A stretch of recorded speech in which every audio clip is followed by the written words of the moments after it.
Puis je vois les papiers en arrière, je vois les pamphlets qui sont remplis.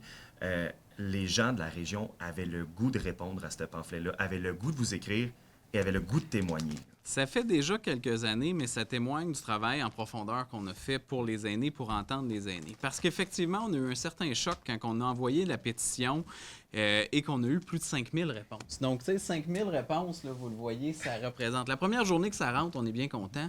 Mais après 2 semaines, que tu as toujours ce même volume-là que le facteur apporte, ça démontre à quel point il y a une détresse qui est vécue par les aînés. On a réuni les gens pour voir c'était quoi les priorités des aînés. On a ciblé celle des revenus et celle des services de proximité, particulièrement en milieu rural, de santé particulièrement. On est allé à l'écoute et ça a donné une dizaine de rencontres dans chacune des MRC, dans des milieux plus urbains, plus ruraux. Mais chacun a donné des témoignages distincts. Que ce soit au Tiers-Nord avec les proches aidants, que ce soit l'enjeu du transport à Sainte-Germaine, que ce soit l'enjeu des services de santé à Ville-Marie, des services de proximité, tout ça était très différent. Moi, c'était beaucoup la question des revenus. Tous ces éléments-là sont accompagnés d'un vécu et d'une certaine détresse ou d'un appel à l'aide.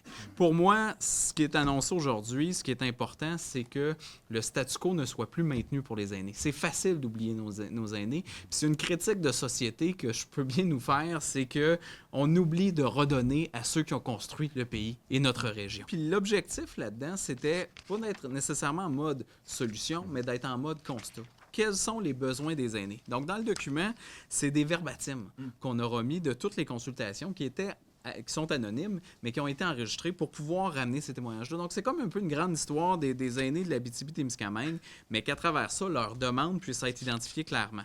Accroître la visibilité, l'accès aux services publics pour les aînés, les conditions de travail, les mesures fiscales, les services pour les proches aidants. S'il y a quelque chose qui est souvent oublié dans notre société, l'importance du rôle de proche aidant et comment pour le système de santé, c'est nécessaire ce rôle-là. Et c'est peut-être ce qui fait qu'en sorte que notre système ne s'écroule pas. C'est quoi le but après? Bon, évidemment, là, on a consulté les gens, on a pris de l'information, là, on a beaucoup de stock. Qu'est-ce qu'on fait avec ça? C'est quoi le but? Bien, d'abord, ce que j'espère, c'est que ça va peut-être choquer. Dans le sens que le statu quo est inacceptable. Qu'on va vouloir se mettre en mode solution et en mode écoute davantage, apprécier peut-être nos parents et nos grands-parents encore plus. Donc, il y a de l'espoir.